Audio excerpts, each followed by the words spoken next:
बिस्मिल्लाहिर्रहमानिर्रहीम। अस्सलाम वालेकुम स्टूडेंट्स, मैं आपकी टीचर मिस फराह जमील। उम्मीद करती हूँ कि आप सब खैरियत से होंगे। स्टूडेंट्स, जैसा कि आप सब जानते हैं कि हम बाब नंबर 2 ईमानियात व इबादात पढ़ रहे हैं। आज हम इसका चौथा टॉपिक ज़कात पढ़ेंगे, जो कि सफ़ा नंबर 14 पर मौजूद है। तो बच्चों, आपके सफ़ा नंबर 14 पर ये टॉपिक है ज़कात। बच्चों, हम बाब नंबर 2 पढ़ें ईमानियात व इबादात। तो इबादात में हमने ये पढ़ा था कि इबादत एक जामे लफ्ज़ है, यानी इसमें वो तमाम बातें आ जाती हैं जो अल्लाह ताला को पसंद हैं, चाहे वो हम अपनी ज़बान के ज़रिए करें, चाहे वो अपने अमल के ज़रिए करें, या फिर अपने ज़ाहिर व बातिन में करें। तो बच्चों, जैसे हम अपनी ज़बान के ज़रिए जो करते हैं और वो चीज़ अल्लाह ताला को पसंद होती है, जैसे अल्लाह का ज़िक्र हम करते हैं तो अल्लाह ताला को बहुत पसंद है। इसी तरह हम अपने अमल के ज़रिए जो काम करते हैं, जो हम अमल करते हैं, वो अल्लाह ताला को बहुत पसंद है, तो वो भी इबादत में आता है।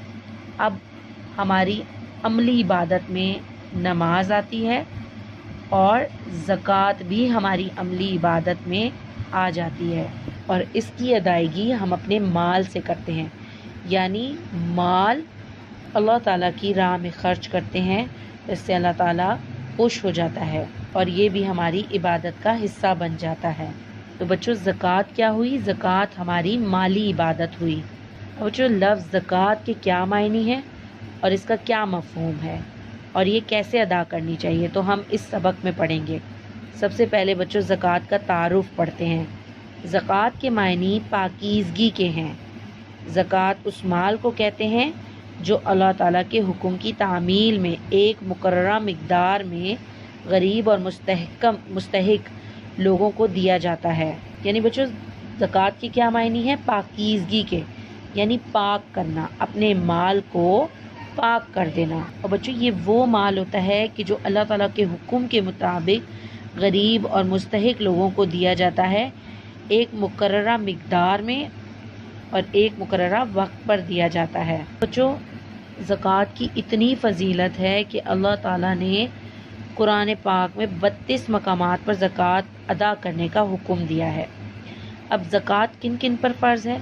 ज़कात हर उस आज़ाद, आक़िल और बालिग मुसलमान पर फ़र्ज़ है जिसके पास 52.5 तोला चांदी या 7.5 तोला सोना या इसके मसावी नक़द रकम या सामाने तिजारत या ज़रूरत से ज़ायद कोई चीज़ हो। इस ख़ास मिक़दार को निसाब कहते हैं। ज़कात इस माल पर वाजिब होती है जिसे जमा किए हुए 1 साल गुज़र चुका हो। ज़कात का ताल्लुक़ इस्लाम के इन अमली अहकामात से है जिनका ताल्लुक़ हुकूक़ुल इबाद से है। ज़कात अब बच्चों, अब देखना ये है कि ज़कात कौन लोग देंगे। ज़कात हर वो आज़ाद, आक़िल और बालिग मुसलमान पर फ़र्ज़ होती है जिसके पास ये तयशुदा सोना, चांदी या फिर इसके बराबर की रकम मौजूद होती है, नक़द रकम मौजूद हो, और उसे अपने पास रखे हुए उसे 1 साल गुज़र चुका हो। तो वो जब वो रकम हमारे पास जमा रहती है तो फिर उसमें से ज़कात निकालना फ़र्ज़ हो जाता है उस शख्स पर। जैसे बच्चों, मिसाल ले लें, अगर किसी आक़िल और बालिग शख्स के पास 52.5 तोला चांदी मौजूद है और 7.5 तोला सोना मौजूद है, और उसके पास ये दोनों चीज़ें 1 साल हो गया है जमा रखी हुई हैं, उसने इसमें से कुछ भी बेचा नहीं है या कोई सर्फ नहीं किया, बल्कि उनके पास ये मौजूद हैं और 1 साल गुज़र चुका है, तो अब उन पर ज़कात फ़र्ज़ हो जाती है। लेकिन बच्चों, अगर किसी के पास चांदी और सोना तो नहीं है, तो क्या वो कहेगा कि हम पर ज़कात फ़र्ज़ नहीं है? ये भी कहा गया कि अगर ये दोनों चीज़ें आपके पास मौजूद नहीं हैं, लेकिन इन दोनों की आज जो रकम इस दुनिया में लगी हुई है, यानी 52.5 तोला चांदी और 7.5 तोला सोना की जो आज कीमत है, तो उतनी कीमत आपके पास अगर मौजूद है तो फिर आप पर ज़कात फ़र्ज़ है। यानी इन दोनों की अभी जो मार्केट में प्राइस चल रही है, उतनी आपके पास नक़द रकम मौजूद है, तो आप पर ज़कात फ़र्ज़ होगी اگر آپ کے پاس 1 سال گزر چکا ہے، وہ جمع ہے رقم، تو آپ پر زکوٰۃ فرض ہو جاتی ہے۔ تو پھر اب آپ نے اپنے اس مال میں سے زکوٰۃ ادا کرنی ہے۔ اب آپ نے اس مال میں سے کتنی زکوٰۃ ادا کرنی ہے؟ آپ کے پاس جتنا بھی مال رکھا ہوا ہے تو اس میں سے آپ نے 2.5% زکوٰۃ ادا کر دینی ہے۔ اب بچوں، ہم نے یہ جاننا ہمارے لیے ضروری ہے کہ یہ زکوٰۃ کی رقم ہم دیں گے کس کو؟ وہ کون لوگ ہیں کہ جن کو یہ زکوٰۃ کی رقم دینا واجب ہے، اور وہ کون سے ایسے کام ہیں جو ہم زکوٰۃ کی رقم سے کر سکتے ہیں؟ تو بچوں، زکوٰۃ کی ادائیگی کے لیے اللہ تعالیٰ نے چند اصول مقرر کیے ہیں، جو یہ ہیں۔ نمبر 1، زکوٰۃ کی رقم صرف مسلمانوں کو ہی دی جا سکتی ہے، غیر مسلم کو نہیں۔ یعنی بچوں، زکوٰۃ کی رقم کے حقدار کون ہیں؟ صرف مسلمان ہیں، نان مسلم کو آپ زکوٰۃ نہیں دے سکتے۔ زیر کفالت عزیز و اقارب میں ماں، باپ، دادا، بیٹا، بیٹی، پوتا، پوتی کو زکوٰۃ نہیں دی جا سکتی، البتہ عزیز یا رشتہ داروں کو زکوٰۃ دینا غیروں کو دینے سے افضل ہے۔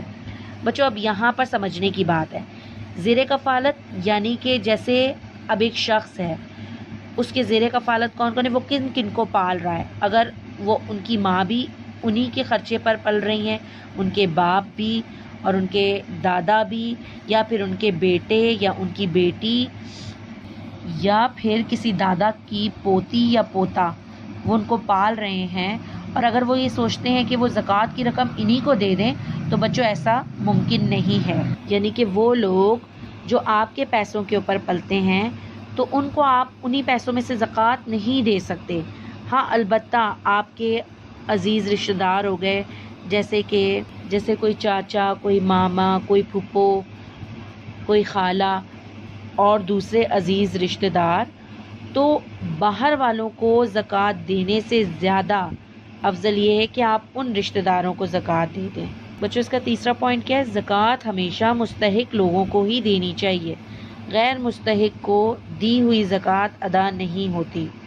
یعنی کہ ایسے لوگ جن کے پاس 2 وقت کی روٹی بھی نہیں ہے کھانے کے لیے گھر میں، تو آپ کو ان کو زکوٰۃ دینی چاہیے، نہ کہ ان لوگوں کو جو اچھا کھاتے پیتے ہیں۔ یعنی مستحق لوگ جو مستحقین ہیں انہی کو زکوٰۃ دینی چاہیے۔ اب بچوں، وہ سوال پیدا ہوتا ہے کہ مستحقین کون لوگ ہوتے ہیں؟ تو بچوں، وہ لوگ جو فقیر ہوتے ہیں، جن کے پاس 2 وقت کی کھانے کی روٹی نہیں ہوتی، مساکین، یا پھر زکوٰۃ کی رقم سے کسی غلام کو آزاد کروانا، یا کسی کا قرض ادا کر دینا، یا اللہ کی راہ میں زکوٰۃ دے دینا، یا ایسا مسافر جو مالدار ہے لیکن کسی وجہ سے اس کے پاس اب اتنی رقم موجود نہیں ہے کہ وہ اپنے گھر تک واپس لوٹ سکے، تو ایسے مسافر کی زکوٰۃ کی رقم سے مدد کی جا سکتی ہے۔ بچوں، اس کا چوتھا پوائنٹ کیا ہے کہ مالدار صاحب نصاب یا گداگر، پیشہ ور گداگر کو دینے سے زکوٰۃ ادا نہ ہوگی۔ یعنی وہ شخص جس کے پاس مال ہے، یا صاحب نصاب یعنی کہ جن کے پاس 1 سال سے جمع کیا گیا اتنا مال ہے کہ جس پر زکوٰۃ فرض ہو جاتی ہے، یا پھر وہ لوگ جو کہ پیشے کے طور پر بھیک مانگتے ہیں، تو ان کو دینے سے زکوٰۃ کی رقم زکوٰۃ ادا نہ ہوگی۔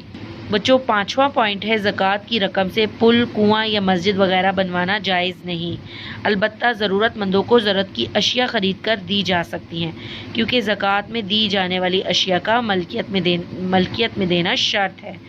یعنی زکوٰۃ کی رقم سے ہم پل، کنواں یا مسجد وغیرہ بنوائیں تو وہ جائز نہیں ہے، لیکن کسی غریب کو ضرورت کی اشیاء یعنی اسے راشن خرید کے دیا جا سکتا ہے۔ تو بچوں، آج ہم نے زکوٰۃ کا تعارف پڑھا، اگلے سبق میں ہم زکوٰۃ کی اہمیت پڑھیں گے۔ اپنا بہت خیال رکھیے گا۔ اللہ حافظ۔